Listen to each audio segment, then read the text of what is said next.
Mənim mənzilim, bu mənim mənzilim 11-ci mənzildir və bunu çəkirəm.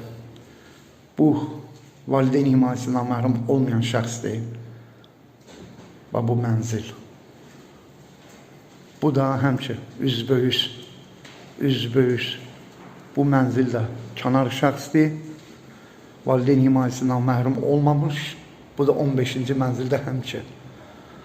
Aygun xanım Əzimova tərəfindən Sevdəyə qarışıq, 3 uşaq anasını qarışıq akt tərkib edib, həmən buradakı kənar şəxslər və mənsənin müdürünün işçiləri və bu 12-ci mənzildə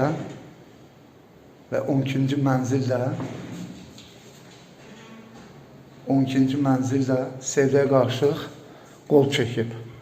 Xahiş edirəm, bunu Aygun xanımın bu cürünə addımlarını tam obyektiv araşdırılsın, dövlət başçımıza təqdim olunsun və hüquq mühafizə orqanlarına da o cümlədən xahiş edirəm, dönə-dönə.